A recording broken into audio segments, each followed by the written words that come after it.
We just got home, and I had to ask my wife to just go inside the house because I didn't want her to have to hear this.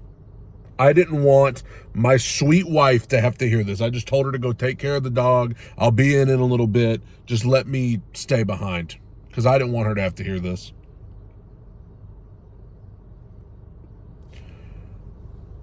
Insulting. Absolutely downright insulting to every fan who has ever bought a piece of merchandise, who has ever bought a ticket to a game, who has ever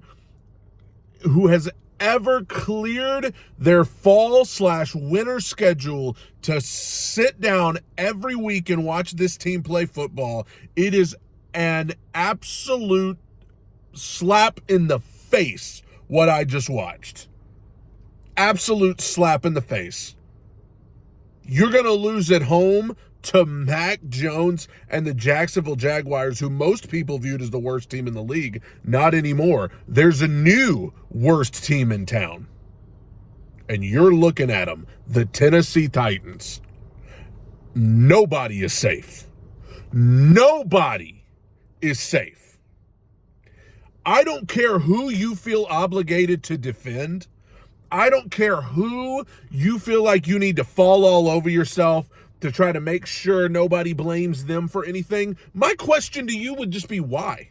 Why are you bothering defending anybody after what you just watched, after what you and I just watched today, and you feel obligated to defend anyone after that?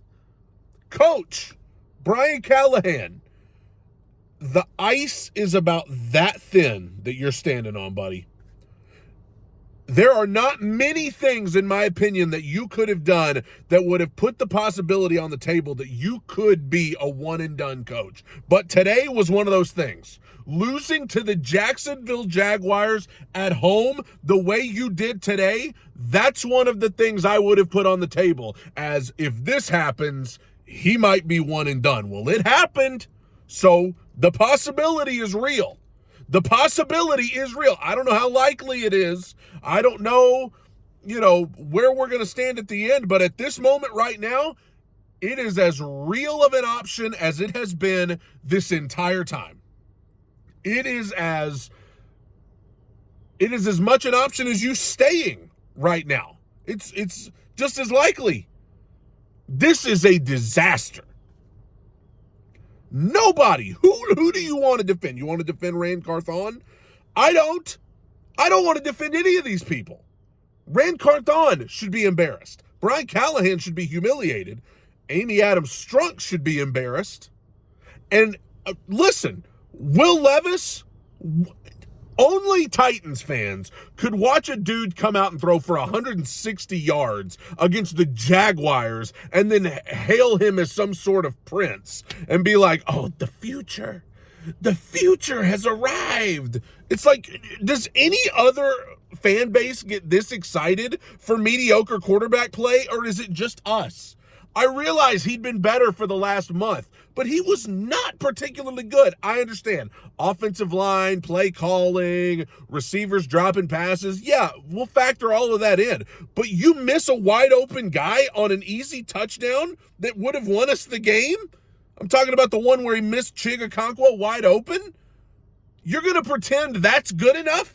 You're going to sit here and go out of your way to talk about this dude like he's the next future of this league, and he's missing stuff like that? Why? Why do we all feel obligated to defend such mediocrity from the coach, from the quarterback, from the GM, from the organization? J.C. Latham, first-round draft pick, nearly got Will Levis killed today. He's been bad for the last few weeks. I know that's a hard truth that we don't like because it's our first-round draft pick, and we want our first-round draft pick to be good, but he has not been good in weeks. NPF, cut him. We're eliminated from playoff contention. We are officially, it is mathematically impossible for the Titans, even in a miraculous scenario, to make the playoffs. So we're not going to the playoffs. Cut NPF. Just get him off the team. There's no need to keep him around. I mean, Calvin Ridley against his former team ducks out of bounds 2 yards shy of a first down just because.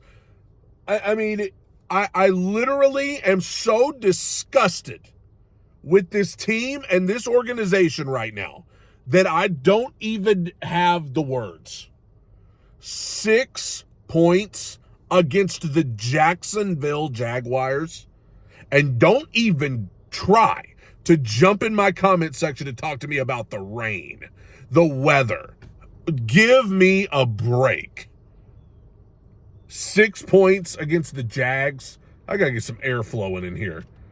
I am sweating like crazy. 6 points against the Jags. You going to talk to me about weather?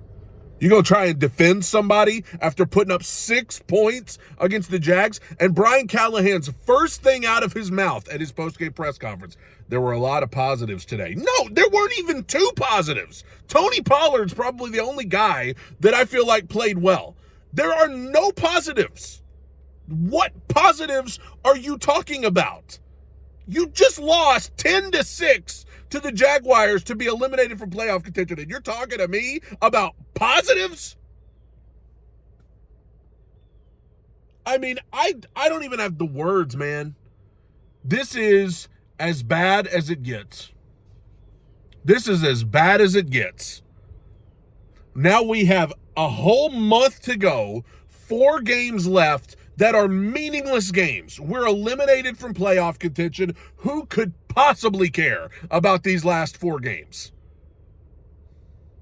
And you're in no man's land with Brian Callahan. I don't know what you even do with Brian Callahan because, yeah, he's been bad. I at this point in the season with 4 games to go, I am ready to say his first year as a head coach has been mostly awful. There have been so many. Last week against the Commanders, you come out flat. You're down 28-0 in the second quarter. This week, this debacle against Jacksonville. I think back to the Indianapolis game, the coaching was awful. I think back to the Buffalo game when we went for it on 4th and 2 from our own 40 when we were still winning the game and we ran it up the middle and got stuffed and the Bills never looked back. I think about all of these different coaching fiascos, the special teams disasters, the penalties that just keep rearing their ugly heads. And so, yeah, his first year as a head coach has been mostly disastrous. But if you're going to get rid of him, you may as well get rid of Levis too. Because if you're going to keep Will Levis around and you're going to go bring in another offense, his third of his rookie deal, then Will Levis is toast with this organization and you may as well trade him. Because if you are going to try to make Will Levis adapt to another new offense next year, you may as well just go get a free agent or draft somebody. Because if you're going to do that, Will Levis, he has no chance. No chance. If you're not bringing Callahan back, I don't think there's any point in bringing Levis back either. But after watching what I watched today, it just makes you want to just clean house. I always kind of roll my eyes at the fire everyone tweets that come out. But if there was ever an appropriate time to just say fire everyone, this would be it. If there was ever a time to just go nuclear on an organization, this would be it. I mean, any goodwill that this team had built up, because it's not just, they're 3-10, but you know what? The Carolina Panthers are 3-10 too, but their fans are feeling encouraged because Bryce Young's playing better. They're hanging in there with teams like Philadelphia and Kansas City. Their team's excited because at least we have some direction. The Titans have nothing. They have no direction at all. There's nothing good happening. Coach, awful. Roster, in spite of all the moves we made, awful. Quarterback, not good enough today. Had a good series of games, but today, again, I realize all the other factors. I realize the blocking and the dropped passes. Yes, I'm not negating that, but he was just not good enough. He was not good enough today. We put up 6 points, and you're going to try to clear anybody's name? You're going to feel obligated to defend any of these people? Any of these people. I'm including the quarterback in that. Why would you feel obligated to defend anybody?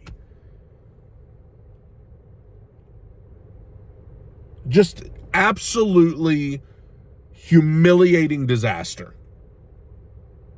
And I don't know what the future holds. I know this next month is going to be brutal because I got to watch 4 completely pointless games that the Titans would officially, now that you're eliminated from playoff contention, officially better off losing them all. Better off just finishing, 3-14? You're better off just doing that at this point. I cannot believe that performance I watched today. Every week, I try to make myself believe that the Titans, they aren't that bad. Come on. They're not that bad. Well, guess what, guys? We only got a month to go. They're worse than we could have ever imagined. And a miracle win against Houston 2 weeks ago does not fix that.